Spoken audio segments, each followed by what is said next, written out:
Hello, creeps. Boo! Vic and me want to talk to you all today about a spooky subject. Yes, the whole world's been under a lot of stress lately, so Sunny and I thought now would be a good time to get everybody together in a tiny enclosed space to discuss two works of horror by Clive Barker, his novella Cabal, and the director's cut of its film adaptation, Nightbreed. It's a great story that we think can inspire a sense of togetherness and healing, not only for the horror community, but for all communities, everywhere. What, you're all like a card-carrying group now? Y'all gonna wear matching red and green sweaters, neck bolts and Elvira wigs? Psh, community. Bah! Look, this piece of horror fiction was ahead of its time, okay? And at this time, it's timely to re-examine this classic story, to help address the issues we're facing now in modern times.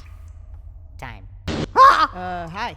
Ha! Freddy, did you hear this horror community garbage? Pfft, what a marketing gimmick. Horror nerds argue over everything. What was better, the book or the movie? Which movie was the best in the series?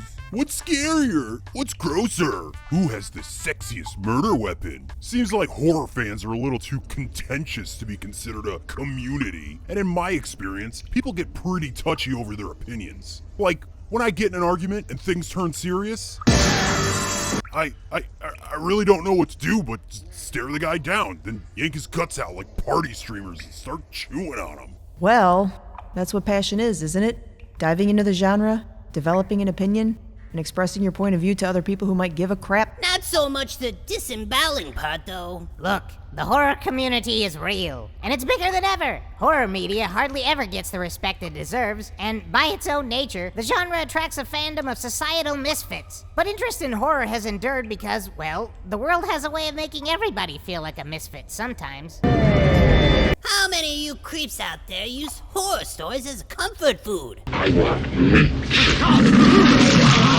More than a few hands, I see. Look at how creepy they are, Vic. Ew, so creepy. You talking into a mirror, peanut head? Well, maybe I am, and I'm not afraid to say it. Maybe if I'm creepy enough, I'll get to go live in Midian with my new girlfriend, the porcupine lady, Shuna Sasi. Not this again. Sonny, does Shuna Sasi know she's your girlfriend? Yes, maybe. Unless she doesn't. We're gonna have to have a talk later, dude, because I'm not spending my whole day off pulling oversized porcupine quills out of your butt. Aw, why not? That's pretty creepy, Sonny. But hey, you're in good company. Maybe we could all get into Midian someday. What's a Midian? I want a large! Midian is where the monsters live. In Canada. According to Abrahamic religious texts, Midian is also the name of the land where Moses spent 40 years in self-imposed exile before returning to Egypt to liberate the Israelites. Now that's subtext. Arm yourselves for war and let them go and take vengeance for the Lord on Midian. What is this, Sunday school? Why don't you guys just summarize this Nightbreed stuff for everybody? Because some of us don't know what the blab you're jabbering about. Start by telling everybody what a Nightbreed is supposed to be. The Nightbreed are an ancient, diverse race of monsters. Clive Barker called them the Tribes of the Moon, and their story is Clive's love letter to all those morbid misfits out there who find solace in the dark. The Unpeople, the anti-tribe, humanity's sick, unpicked and sewn together again with the moon inside. Okay, yeah, so monsters. Go on. Well, see, Midian is this big abandoned graveyard. Below this graveyard is a catacomb city filled with crypts and ossuaries. And for generations, all the monsters of the world have been called to this magical place by a being they took to be their god, Baphomet. If the name Baphomet sounds familiar to you, it should. The modern depiction is generally what we think of when we envision the devil, or Satan. Oh, that guy.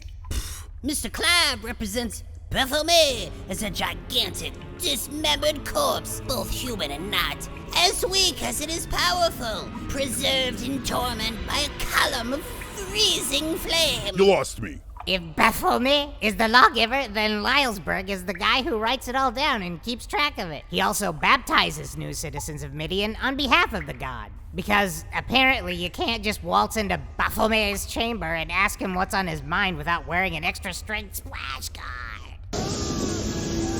In Cabal, Lylesburg is this guy who can turn into a shadow. But in Nightbreed, he's played by Doug Bradley, of Pinhead fame. And instead of a shadow man, Lylesburg is just a street preacher with a few extra eyeballs on his cheeks. But to speak of this to anyone would bring dire consequences.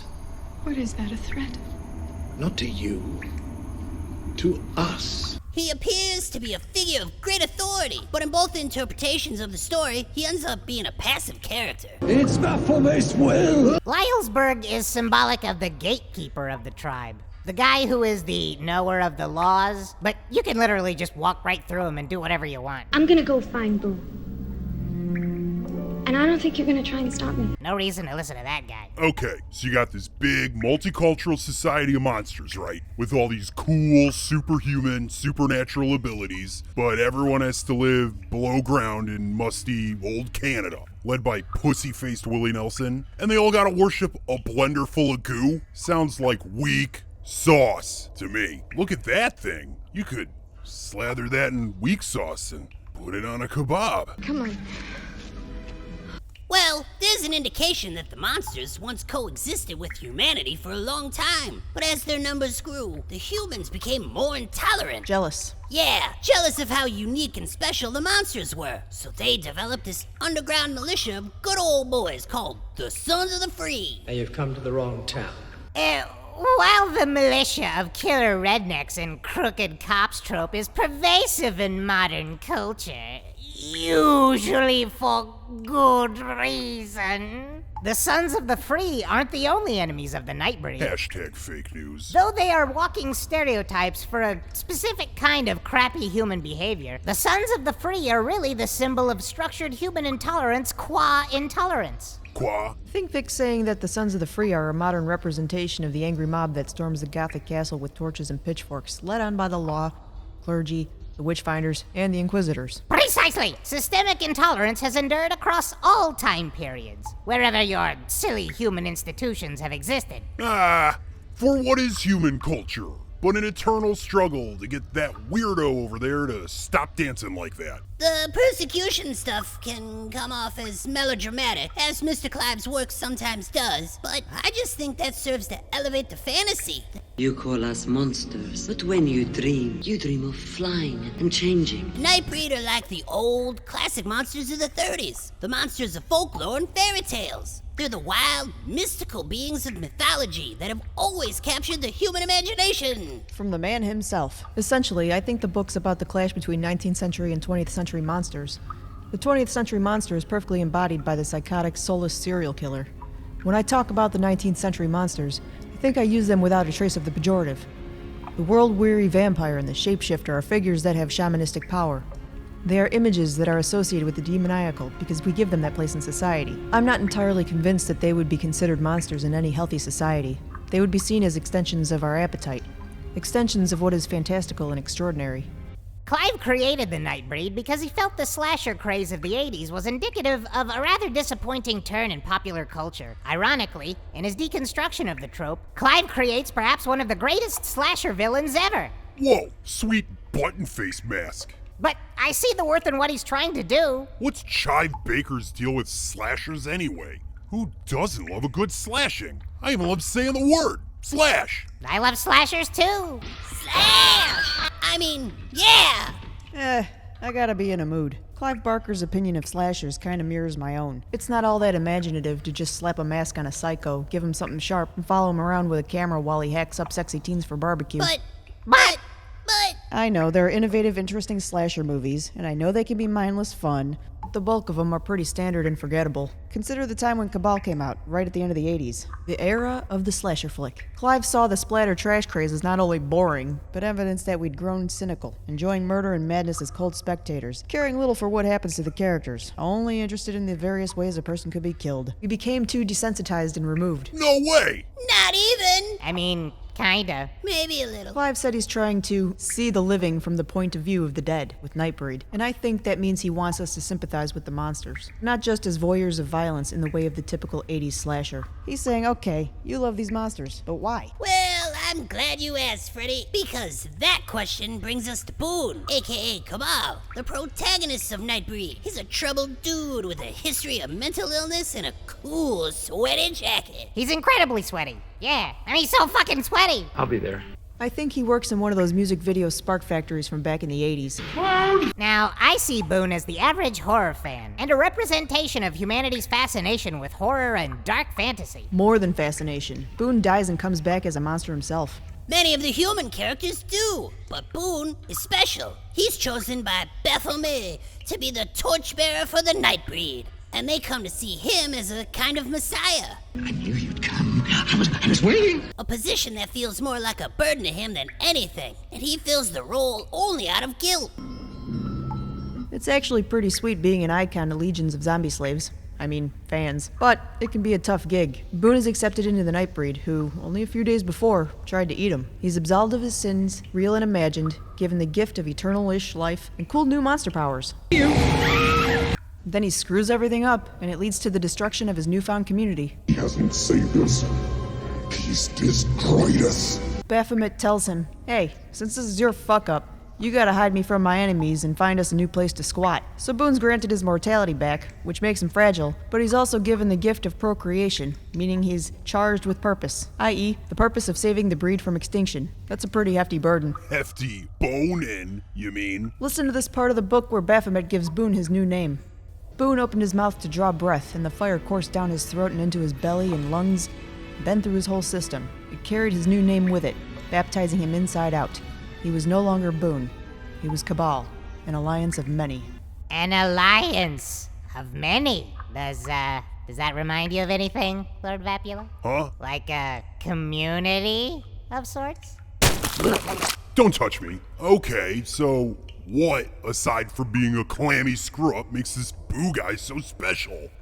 Well, Boone's just like an average Joe lunchbox, minus his mostly unspecified mental problems. I'm gonna show them to you. I mean, he had a rough childhood, recurring, not so unpleasant dreams of living in a cemetery with monsters. Hey, nothing wrong with that. Actually beginning to like him. Oh, and he has really awkward relationship problems. Not like me, I'm perfect in every way. Yeah, Boone's a pretty moody, broody dude. Ooh, a flame bar. That's always a mood. Like, a nude mood? A food mood, dude. I like my awkward relationships flame-broiled, please. I gotta say, guys, I'm not sure Boone is cut out for the whole repopulate the world with monsters job. I wasn't so dirty. His gal Lori pines for him like a teenager K-pop stan, but Boone just doesn't seem that into her. Damn, this is an awkward relationship. Yeah, their relationship is weird, aside from the monster sex. No time for hoochie-coochie. Lori kind of places herself in the position of Boone's fan, rather than his lover. She's got low self-esteem and sees Boone as a little out of her league. She thought of herself as appearing sweet, but not feeling sweet. Lori, in her attraction to Boone, has an attraction to darkness. And, spoilers, she also turns Nightbreed. I didn't like how that happened in either the book or the movie. It felt manipulative. Lori commits harakiri and forces Boone to either save her or let her die. And of course he brings her back to life, but it just doesn't feel like they're gonna work out. Lori's just gonna spend her entire afterlife chasing a guy who just doesn't like her like that. You said you'd never leave me. It's a shame too, because aside from their cringy relationship, I really like Lori as a character. Me too! But I think Lori is an important character that bridges the gap between the Nightbreed and the human world in a way that Boone can't. She's empathetic, forgiving, she's capable of judging a book beyond its cover. These are qualities that, if they can ever survive, let alone coexist, the humans and the Nightbreed must adopt. But you're totally right, I don't see Lori and Boone sticking together. Seems to me like she's gonna hook up with Peliquin. Want to join the family? And Boone's got a thing going on with Shuna Sassy. Who's that girl? Shuna Sassy. What? Oh! Okay, so this is another man is monster story, right? My liver. Why is it so important to remind everybody that it is indeed they who am the monster? Oh, dude. For that, I don't think that's supposed to be sticking out. let's examine Boone's arch nemesis and resident slasher, Dr. Decker, aka Buttonface. Now that's a sweet slasher mask.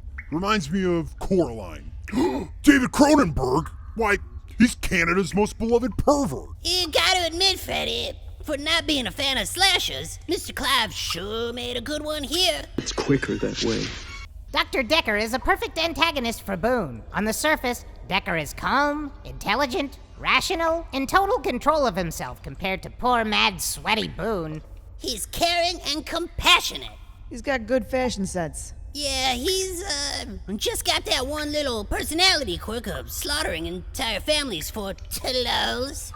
Where Boone comes to accept himself, Decker's personality conceals itself behind the mask. Buttonface is a separate, dominant entity in his head that allows him to dissociate himself from his murderous acts. You're crazy. No, I'm death. Plain and simple. Decker is a link between self-denial and wanton destruction.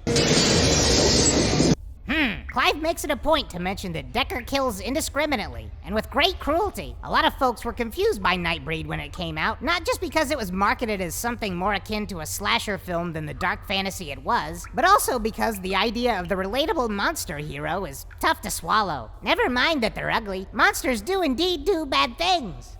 Clive Barker is violating the 30-second rule of horror film aesthetics, which states if the monster is ugly, the monster is evil. But then you have Dr. Decker, the representative healing voice of reason. He's also a liar and madman who argues with a scrap of linen over whether or not he should stab a baby now or wait till Tuesday. Decker represents the corporate slasher of the 80s, the cold separation between civil society and its morbid lack of empathy for the other. Yeah, hot take. People ain't no good. Hashtag stunning and brave. You gotta get off Twitter, dude. Bob Barker's wrong about slashers. Okay? It's not about just enjoying empty violence. Okay? Even though there ain't nothing wrong with that. Explain the popularity of The Final Girl. You trying to tell me people weren't rooting for Laurie Strode? Nancy Thompson? You know what gave you The Final Girl? The slasher movie. That's what. I agree, Great Lord Vapula. Slash him up. Yeah, slash him. Yeah. Yeah, you guys really make a good argument for the final girl there. Anyway, I'm not trying to ruin... Did someone say ruin? Your fun. It's just a personal taste thing for me. But I think Barker's criticism is valid and important. We can't forget the value of those old monsters, and the lessons they teach us about ourselves. Sure, Freddy. I can agree with that. And it's okay if we don't agree on everything. We're still all part of the horror community. Yeah. And I'm the Easter Bunny. What good is a community when it's only as strong as the consistency of chopped meat? Because it's all we got, okay? Yeah. Hey guys, check out this interview David Cronenberg did with Cinema Junkie Podcast. Clive is totally into this a completely sort of invented spiritual other world stuff, which I actually don't like. I mean, I don't like his stuff. But it's not something as a director that I would really be interested in doing. It just doesn't resonate for me in that sort of socket and plug way, you see. So the chances that Clive would write something that I would be interested in directing are slim, just because of that. Would you act for him again? Oh, of course. He was lovely as a director. No, I like Clive. I consider a friend, and I think he's extremely talented.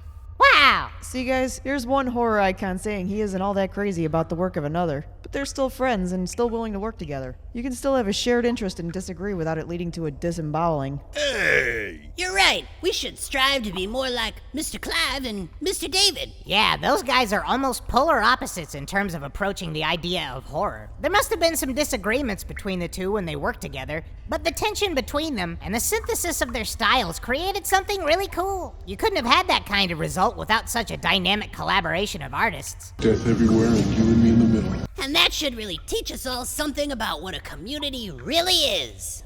Can't even... Stupid.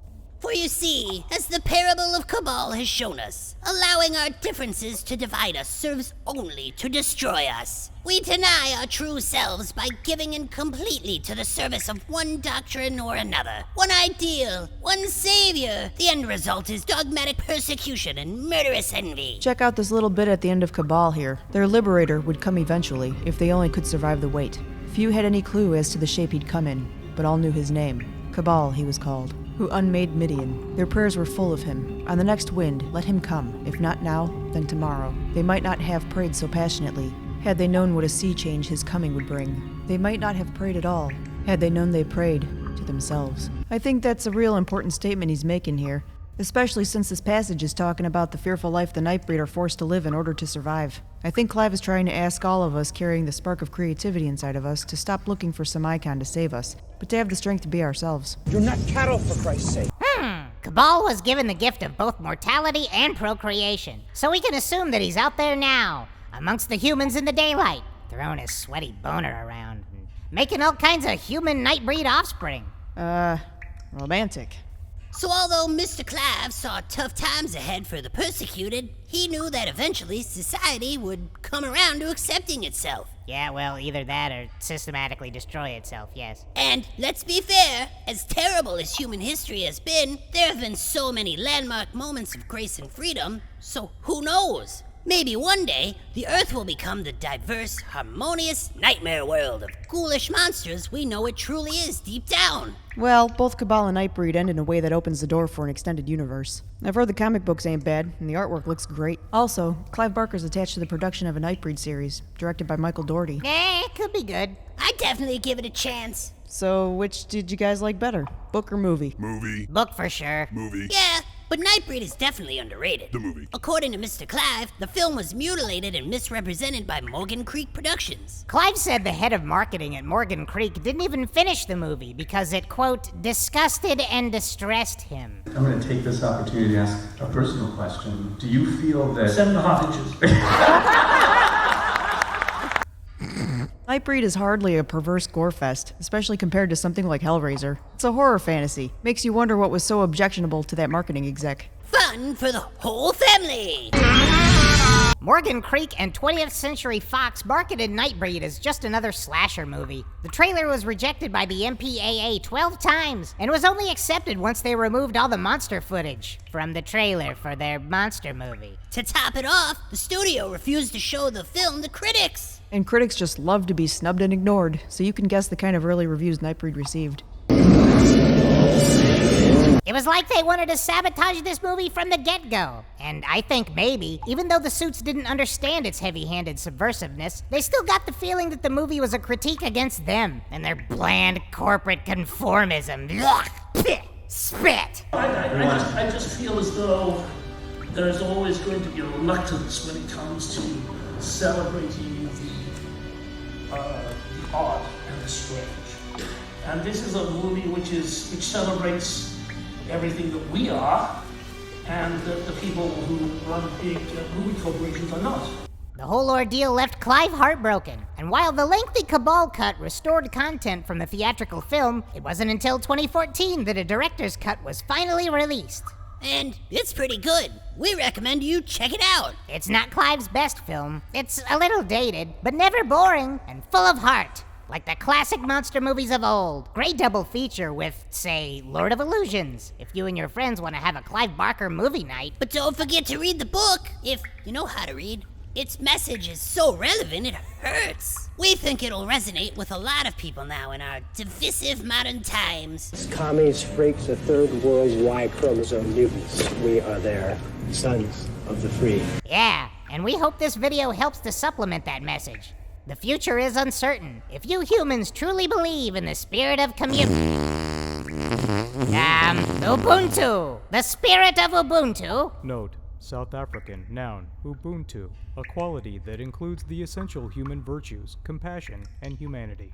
Then you must realize that despite your differences, you are all already part of a group called the human race, whose true power and ingenuity comes from the freedom of expression and the free exchange of ideas. I do see a pretty face, and I just had to kiss it. Hashtag diversity is your strength, hashtag. You said hashtag twice. I know what I said. Look, you guys, I get it. In a perfect world, the brow-wearing priests could get along with the taxidermy rednecks, and the nipple tattoo dog enthusiasts would have no truck, no quarrel with the reverse Jay Leno's of this world, and we could all hold hands and hum along to Danny Elfman songs together. But the world ain't perfect. You should never try to improve anything, ever. Because let me tell you something. You take away my right to disembowel, then... Pull the knife out. Then we'll see who's getting persecuted for what. Ha! Oh boy. Let me tell ya. Well, good discussion, guys. We should do these more often. You both come off as learned and mature critics. I was pleasantly surprised. Yeah, I got through the whole video and I barely said anything stupid or crude at all. I feel like a fucking intellectual. No shit, bitch. Yeah. Splish, splash, I was taking a bath. So, anybody feel like watching a slasher movie now? Huh. It's for scholarly research. Slash! Oh boy.